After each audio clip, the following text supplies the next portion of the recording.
পাওয়ার 9 কে 512 2 মানে তারপর হচ্ছে 8 কিউব মানে কি 512 ঠিক আছে? তারপর হচ্ছে 1024 1024 হচ্ছে কি 2 টু দি পাওয়ার 10 হচ্ছে 1024 4 টু দি পাওয়ার 5 হচ্ছে কি 1024 বুঝতে পেরেছ?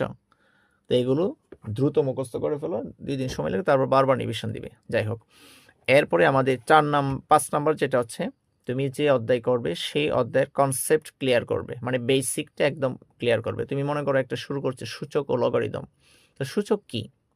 তুমি সূচক নিয়ে একটু স্টাডি করো। সূচকের কাজটা কি?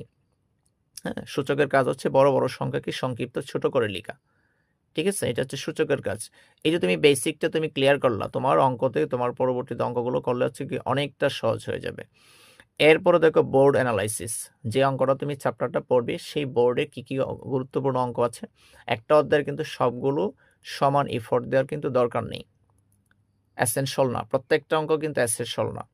ইম্পর্টেন্ট অঙ্কগুলো তোমাকে আগে কি খুঁজে বের করতে হবে, স্টাডি করতে হবে। 6 নাম্বার লিখেছি বোর্ড অ্যানালাইসিস। 7 নাম্বার তোমাকে সূত্রসমূহ টুটস্থ করে ফেলতে হবে একদম, মুখস্থ না। মুখস্থের আপডেট ভার্সন হচ্ছে কি টুটস্থ করে ফেলা। বুঝে, বুঝে কি হ্যাঁ, কিছু সূত্র আছে বুঝে, বুঝে তুমি মুখস্থ করবা ট্রিক্সের মাধ্যমে। কিন্তু ম্যাক্সিমাম সূত্র তোমাকে কি করতে হবে? একদম টুটস্থ করে ফেলতে হবে। তাহলে দেখো, কয়েকটা পয়েন্ট আমি আলোচনা করেছি।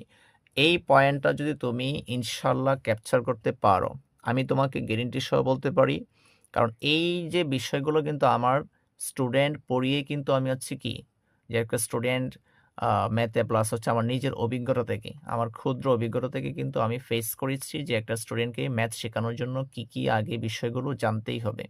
যদি সে এই বিষয়গুলো ট্রিক্সগুলো ফলো করে, ইনস্ট্রাকশনগুলো ফলো করে, ইনশাল্লাহ তোমাকে বলতে পারি সে গণিতে ভালো করবেই করবে। কিন্তু গণিত এমন একটা সাবজেক্ট, তুমি যদি প্রতিদিন অনুশীলন না করো, you know that practice makes a man perfect. হ্যাঁ, যে তুমি যত চর্চা করবা গণিত, গণিতটা তুমি প্রতিদিন রাখো, 1 ঘন্টা 2 ঘন্টা করে রাখো, কিন্তু তুমি যে ম্যাথটাই করবে না কেন, তুমি বুঝে বুঝে অবশ্যই কি বুঝে বুঝে তোমাকে করতে হবে অঙ্কগুলো। না বুঝে কখনো তুমি হচ্ছে কি করবে না। আমার কথা হচ্ছে যে তুমি ১০০ অঙ্ক আছে, ১০০ অঙ্কের মধ্যে তোমার হচ্ছে ৫টা একই নিয়মের অঙ্ক। তুমি ৫টা অঙ্ক তুমি ভালো করে বুঝে, বুঝে করো। ঠিক আছে? তারপরে নাকি মানে বাকি যে অঙ্কগুলো আছে সে অঙ্কগুলো যেহেতু একই ধাঁচের, একই ক্যাটেগরির, হুম? তুমি সেগুলো না দেখে অঙ্ক আমি ১ম কাজ হচ্ছে তোমার গণিতে তুমি যখন প্র্যাকটিস করবে, আগে যে অঙ্কটা তুমি করতেছো, এই অঙ্কটা দেখে, দেখে একবার বুঝে, বুঝে লাইন বাই লাইন করো। তারপরে ২ বার করো বা ৩ বারই করো।